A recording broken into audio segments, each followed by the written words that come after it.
normal pen to stay there. Right, you can highlight things. We said if you click read the ebook, then it will pop out all the book texts. Yeah, oh, right, okay, so read ebook like this one here. Right, okay, then we go back here to the control mode. So we're in control mode and we go read ebook. Hit it firmly. Read ebook. That's going to pop the book out, as you said. Fantastic. Creature Constitution, fiction. So we can go to the next page. Control. We can go right. But again, what I can do here is I can pop into things like we can choose a highlighter pen. We can choose brush mode, colour, yellow. Okay, none of the creatures in the hall. You know, you get the idea. Is what I'm saying is it comes into its own when you start to use web pages that you're using. You're able to bring them up. You're able to use things like the pen to highlight things. You can get students up there and, you know, what's the noun in this sentence? Can you come up? Can I get somebody to come up and illustrate the noun? You know, and you're going to talk about spiders and mice and you're going to highlight things. You use it in the way that you did, but it's suddenly bringing alive your websites. You're starting to get websites that start to make more sense. And as I said, on that other page I had lots of worksheets that you could, you know, it's practicing the letter B and the lowercase b and things like that. And you can bring students up to there to do that on the board. There was an activity where there were lots of balloons coming out and it was saying within the balloons, you know, I want you to pop 5 red balloons. Now you've got the students coming up, there's a bit of a race against each other, coming up with the balloons. So what I'm saying is that there's a lot of websites that are very interactive, very game-oriented. Just difficult to sort of bring them up at this stage. But what I'm using at the moment is something called annotation mode. So we're annotating over the top of the web page. And you can see the sorts of tools that I'm using here. I've got a normal pen, I've got the highlighter pen, I can add various things. I can capture parts of the screen, so anything that I'm working on will actually appear back into the, if I go full screen mode, Windows mode. This has now captured your page and taken that page from the web and put it as one of the pages in my presentation here. So you can see down here it actually belongs in as one of the pages of the IP demo that I'm going through here at the moment. Okay, so if we just go back here for a minute, and just go back to the pages, and go up towards the top again. So I'm capturing pages as I go through here. So, yeah, as I said, there's lots of lines and shape tools. You've got geometric shape tools that you can go through. So you can draw squares, you can draw rectangles, you can do various things involved in here. I'll move a bit quickly. The image galleries I was showing you before, so you've got a lot of those. We're just popping through. Playback, digital clock, protractor, ruler, compass. Yes, there are some tools in there that you might find handy for your mathematics work as well. So, as well as when I was showing you the digital clock and the calculator, there's things like a protractor that you can pull out of here. So the protractor is something you can move around the screen, you can measure angles. There's a lot of modes where you can do things like you can help draw an arc if you want to. So if you want to draw an arc of something, if you put your pen up, we go back to the draw mode again, and we put out, oops. This is still in the angle mode of it. Let me just go back in here again, and we're going to do addition, and it's help draw sector, help draw the arc.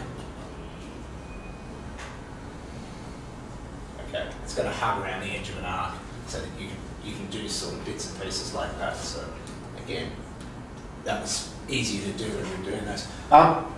There's also an award reveal. So again, if we go back into the tools, one of the drawer. Right, one of the things that you can do is an award reveal. So what we can do is do a cover. So if we're doing things like, for example, in here, you could write up a story on a board, you can have the students with alternatives, you can ask them for the answers. When they eventually come up with the answers, what you can do is you can see, you can have a nice little presentation by going to award reveal, and you can see whether or not they've got the right answer by revealing the word that's under there, under the award reveal. Okay, like a scratch and match sort of thing. You can set up just as one of those tools that you can work with. Okay, so just moving through this, I've shown you some of those other things.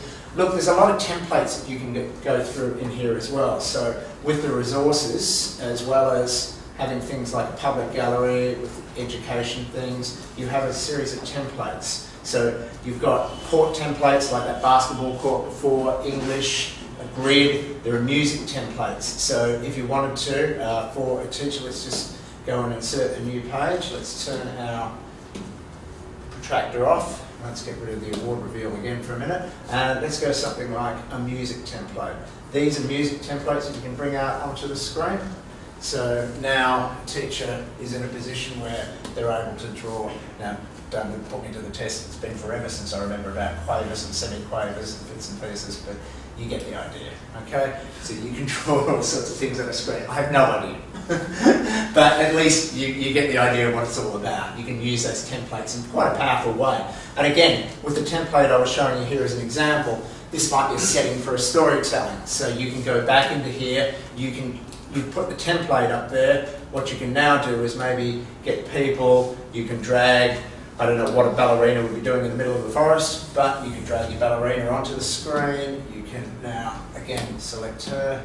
And after you select her and made a reasonable size, you can have somebody telling some sort of story or direct elements at the end of the screen. It's just showing you some of the options that are available to you there. Okay, so just clicking through here again, I've shown you those templates. Look, the other thing is, there's a lot of things that you can import into the resource as well. So what you're able to do is you can build personal galleries. So into those resources, you might have seen when I was in there showing about resources, you've got your library. Now you're able to bring things into the library. If you've already got resources you want to bring in, it's under here. You can import. Oh, sorry. You can create something like, for example, this worksheet. You can pop in here, and again with our camera, we can get our camera. We can select something with the camera. Okay, you can now capture that in the camera. Now, when you click on the captured image, one of the options you have available to you here is you can add it to the gallery. So anything you can see on a screen, say you've got a bank of photos or bits and pieces, you can end up adding that to your gallery. So once it goes into the gallery, it's available to pull out on the screen. So if I just exit out of here again, so I'll just delete that there, come back to this part here. We go into our resources. Now inside your library, you're going to find that graphic that you can pull up. Okay, so you can have a bank. Yes? This library or resources that you have, yep. Is it only, can you only use it on the computer that you've saved it, or is there a facility to move it to other classes if we're teaching elsewhere? Ah, that's a very good question. You guys are probably the better ones to answer that because it's the upgraded version. So how do we handle that now in terms of the network, and do you want to talk about that? Yes.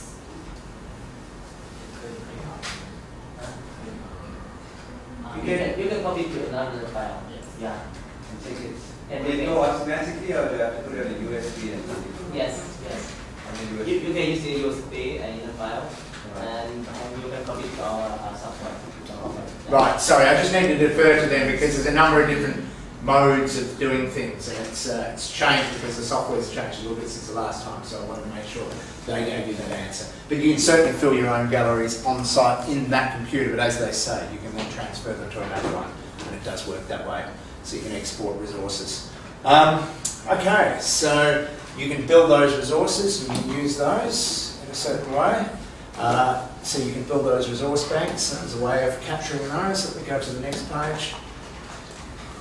Oh yes, there's a lot of different power tools that you can do. You can actually, what we've got here is like a presentation for you. So there's a whole bunch of pages that I've been putting together to try and step this through. And say you wanted to review this, it's possible to email that presentation. So what you can do here is you can go File, and you can email this whole presentation to somebody.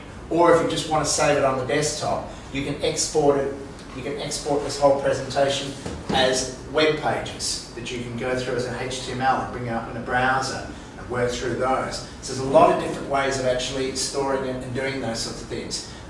You can export any of the pages as JPEGs, bitmaps, PNGs. There's also a screen recording function in here. So you're able to record the screen and send it out to your colleagues. So if you're doing things and you want to be able to explain to somebody how to go through it, there's a screen recorder.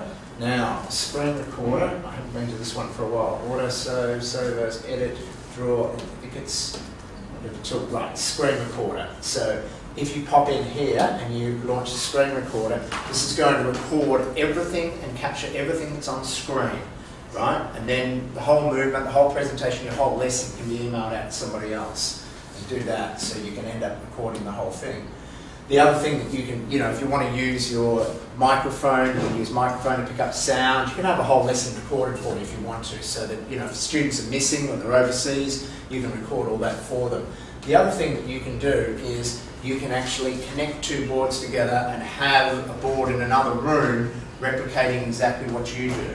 Okay, so you need to set it up as servers, but across a network, you can have two boards with one teacher, the master teacher showing through things, and the same thing will be replicated across another board, so that can be quite powerful. Okay, so that's networking and sharing boards. Look, what I've been doing is just basically saying that really, as I've wandered through here, thank you for the question, and if you've got some more, please keep them going, because it's a bit easy to address them as we go through.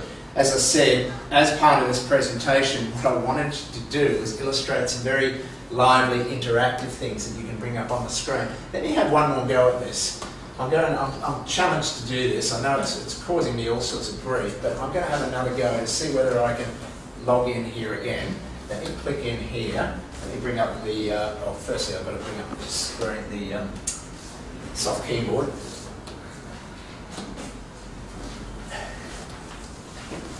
Because if I can do this, it just helps you see a lot better. The website is calling Google Service. The website is what? Calling Google Service. It's calling a Google service, Yeah, so you think that's why it's blocking it? It is slow. Ah, right, so that's what it's doing. Yes. So it's not a good one to use. It's funny because we're in the in an office and we're doing the same thing. See, app, it's connecting. Just give it a moment. See if it does. It's not calling a Google service now. Before there is some. Yeah, I did see the Google. You're right. It definitely did have a Google part to it before, but it seems to be saying connecting. This is the reason I chose this, and we tested it out in the office before, was because it's based on a server here in. Would you like to save this password? Let's just go no. See if it comes through. Let me see if I can do the preview lessons button in here. Because as I said, this has got a lot of interactive things that become really lively on a board, so they end up, it shows you a lot more of what you can do with things on a screen that are lively and interactive. And waiting for books, it's not really going to do much. As I said, this has got a phonics base to it as well. A lot of phonics activities that students do, and a lot of handwriting activities, and a lot of match the word, match the symbol, where you can drag power chords across screens, put them together. It shows you a lot more power that you can have with students coming up and actually using the board. But I think I'm going to be challenged to actually go through it. So let me give up on it, because it's not going to do it. It's not going to be good enough.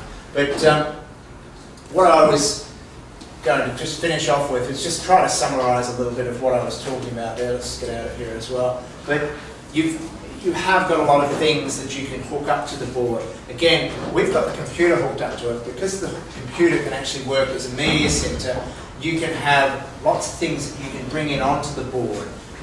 You can bring in your visualizers, cameras. You can have just about anything that you display on a computer being connected to the board, and bringing them forward, and use the board as a real control or media centre in your classroom. It does become quite a powerful thing. As I said, with that internet and that site not being the best, it's a bit hard to demonstrate that to you clearly, but hopefully just in covering some of the things that I've said there, you can kind of see that there's a lot of things that you can do with the board, a lot of different ways that you can use it, a lot of different resources you can bring onto the screen, a lot of great things to work with. So as I said, sorry that side isn't working, so you can see that a little bit better. But are there any questions just about some of the stuff I've been through and how to use the board and what the points are? Yes? Good question. You mentioned control mode and annotation mode. Yeah. Can you switch between those two for any program? Like you have a PDF of a Word Yes. document, or Yes, just you can. presentation software? No, thank you for the question, it's a good question. Basically the different modes, that control mode and the annotation mode, is the mode that you switch to at any time. So what it does is it's going to allow you to, I'm in complete control of the board now, the pen is now acting like a mouse. Okay, so in this mode, I'm in here and I'm using the pen like a mouse. I can go to the next page, I can do bits and pieces, so I'm now in control mode. If I now click here and decide I want to annotate over that, what I'm doing is I'm annotating, and everything I annotate is going to be automatically captured inside the presentation. And it really doesn't matter what's on the screen here. So what I was going to do was try to show you before like a PDF document that had questions where, unjumble these words. And when I do that, I was going to, go through and just write some of those things on the screen for you. And, I just do something like Apple. And what is actually happening is that is now being recorded, and it really doesn't matter what's on the screen there. But it's not writing, if there's a Word document inside there, it's not writing it into the Word document. It's writing it into its own picture file and capturing that as a picture file. Now you can export that, you can email it, you make it a HTML, you can do whatever, but it is that picture file that's being written into, not the original Word document. Does that make sense? Yeah, so you can mark up anything, you can capture it, and it becomes a static picture, but it is not altering the original Word file. There is an upgrade to the software here. I think, I thought you were using the more current version, but they've just gone to a version which allows you to capture into Word. And it will allow you to do that feature. Okay? But this software doesn't have that feature on it. Okay? I'm not too sure about where the upgrade is. I'll let you discuss that later. Okay, but that's a good question. So, yep, so I'm in annotation mode now. So when I go back to this mode, this has now gone back into my presentation, and as you can see, this is now captured. I can see the background of the screen. This is appearing as one of the pages of my presentation. It's been captured in. This is now a presentation, which is inside that presentation, which can now be exported out as something else, but right now it's captured in there, with that text and everything there. So as soon as you mark over it, it's automatically captured. Yeah. So as soon as you mark over it, it's captured. It's done. It's just recorded it all. So everything your students do or you do is all captured in there. It's automatically captured into the board. Now you can choose at the end of this and just discard this and not save this presentation on my line. I also save as what's the extension? Right, so if I go here and I go File, now this whole presentation, I can just save it as what's called a BTX file. Yep. So if I save, this is going to overwrite my file, and I can do it. So I'm quite happy to do it. It's just converting pages, ending. Right, it's saving it as a BTX file on my disk. So I put a disk in there before, IPBoard demo, there it is there. Is that the only option that we can choose? Or No. just, No. There was iCloud as well. Yes. Now, what you've got here is you've got a save as. Now, I can save this in a number of different file formats. The original one is the BTX, but I can make it into Word files. I can make it into a PowerPoint file, PDF files, or IWB files. So I can come up with lots and lots of different kinds of file types that I can do that. So if I go PDF file, right, and then put it into, again, I'll just drop it into my removable disk that I've got there, and just go. that one will be converted as a file, a PDF file, so we cannot actually fix it. We cannot change the file later, right? You can't change the file later. Unless you've got a PDF reader or something. Or if we have a BTX file, then we can actually fix it. Correct. BTX file is an editable file. It brings it straight up, and you've got that presentation, just like the presentation I've been going through there. That was a BTX file. So you can do it that way. Right? So if you want it in an editable form, yes, save it into a BTX file. If you want it into some other form that you can maybe mail home to a student who is missing, because realise that if you sent them the BTX file home, they'd have trouble because they don't have the software on their computer at home. So you'll need to put it into something like a PDF where they can look at the notes you took that day during the class. These are great questions. Please keep them coming. Any others? Yeah, can you input PowerPoints into? Yes. Yeah. Sure. Yep. Yeah. Yeah, it's a very good question. That's a great one. And yes, you do want to be able to import. Open. Yeah. Open. Yes. That's the open one. That's right. Look in. Now, very good.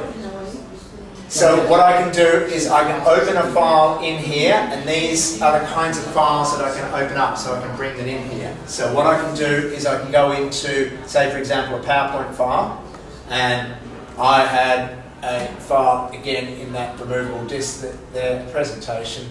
So I can go open. What this is going to do is it's going to load that file in.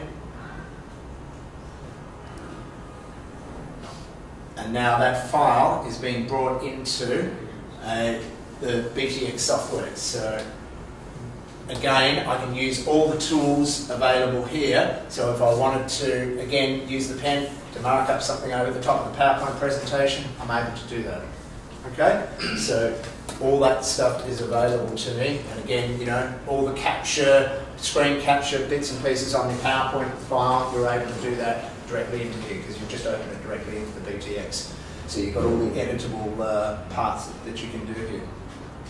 So that's a very good question. Others? Is there any way getting that full screen like in PowerPoint? Is in so you can have any of the... Yes, yes there is. There's a full screen mode.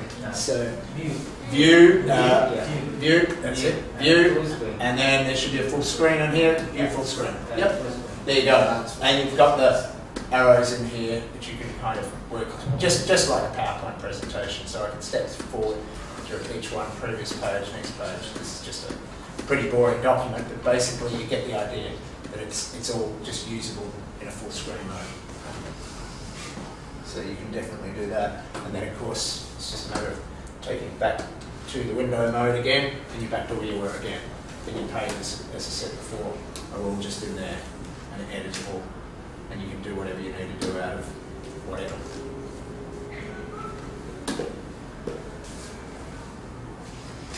Others? Okay. One more, I'm sorry. So please, just, yeah. Maybe a simple question. What's the name of the software, and is it available on every number of computers that has the whiteboard? Yeah, okay. Well, it's IPBoard software. So it's just IPBOARD. And you have to ask somebody in your school to find out whether or not it's available on other computers. Yeah, we have the driver. What's this version? What's the Version newer version? 9.0. The latest version. Oh, this is the latest version. Yeah, this is the latest version. Oh, okay. You can see the details. Oh, okay. Sorry, you're right. We do have the option. And that's the help. And then you will see the software version. That's right. Yeah. Okay. Okay, control mode again. So actually go back. Right. So help, and then about version 9. There you go.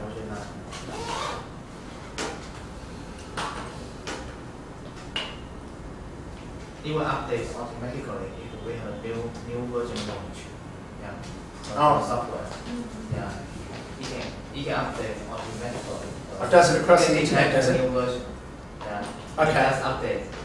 Ah, okay. I didn't realise that. I thought it was the older version. No, you're right. It definitely is the newest version because you have got the Windows capture mode as well, which allows you to capture or put things into Windows. So if we've got an Office program that's, sorry, go back to the control mode again. If we've got some sort of a program like a Word document, I don't know. Look, I'm not going to bother about it, but what you can do on that capture software, going back to here again to the window mode, is you can use the keyboard under the Windows capture to capture into something like Word or capture into Excel so you can fill a spreadsheet or any of those sorts of things you need to do using direct into the Microsoft products. So you can do that with the Windows tool in there. So there's a lot of different things that you can do. It just does make it quite versatile for doing it. Okay? Others? Any other questions?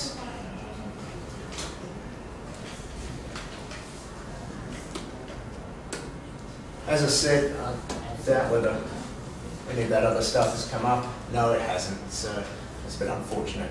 But, you know, as I said, you've got the Raz Kids stuff up there, but there are a lot of great interactive sites out there, and I'm sure that you know some of them, and I'm sure that you've got them around there, where you have a lot of movement on the screen, a lot of characters, a lot of things like that. Students can be encouraged to come up and actually click on, drag, touch, rotate, move. There's a lot of things that you can bring up on the screens and do things like that that end up making it very interactive for the students. Yep? So does the annotation mode only work for websites, or is it loaded up a PDF and annotate over that? You can annotate over a PDF. That's exactly what I was trying to do before. That's what I was fumbling around on Google to try and... This side is good, but I was going to try to, as I said, I was going to try to use that reading exercise. Not only one side. That's okay. As I said, I was just going to try to give you a great look at this. Let's just look at this level B1 and see if that's got any resources that come with it. English, read the ebook, worksheets. Here we go. Worksheets. Looks like this has got some PDFs. Fantastic.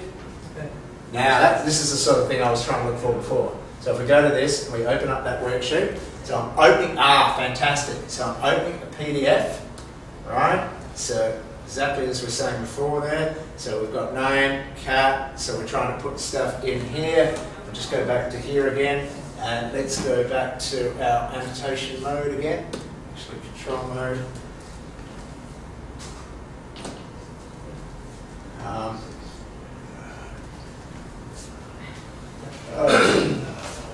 File pages. We've got to go control mode. Control mode. Ah, here it is. Sorry. It was over the side there. I just missed it. It was over the side. So we're back in here. So I'm on a PDF. We're back in here, and I'm back in my control mode. So I'm now clicking annotation mode, right?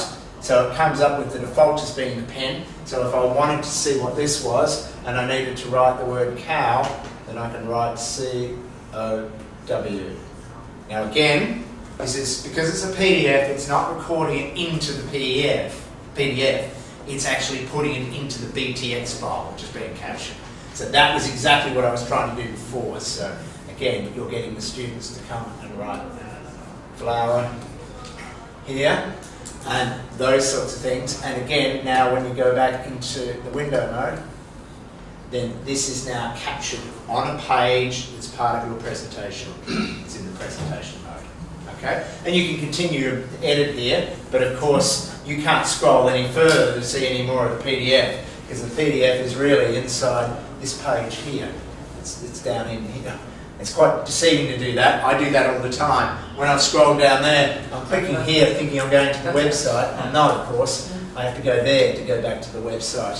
But you can see where the website was and how that worked.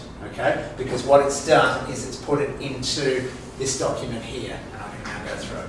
So yes, definitely. And that's where, as I said, that's where the great power of this kind of stuff comes. Colour, annotate, mark up, do whatever you need to. Okay? Great. Alright, well look, there's no point in going over things. I mean, the best way to get to know the software and to get to know the way of working with it is to start using it. At first, it is definitely the sort of thing where occasionally you're sitting there going, you know, how do I work that? Where's the, you know, the undo button? How does it work? But the more you just push yourself with it, and the more you get students come up and experiment with it when they've got a break in time, the more you'll get to see the features are really quite rich, and there's a lot of really good things you can do with it. And you know, and as I said again, don't be afraid to get in here and have an explore of some of the backgrounds, some of the themes. You've got Christmas coming up, you can grab out, you know, all sorts of bits and pieces and drag any of those things onto the screen so you can get decorative. I've seen some great uses of this. I've seen one of the schools I was at, the students did a little news broadcast every morning. They had homeroom time, and somebody was selected every morning to do a little newscast. So they'd sit there, they'd read the notices, they'd tell about anything that's in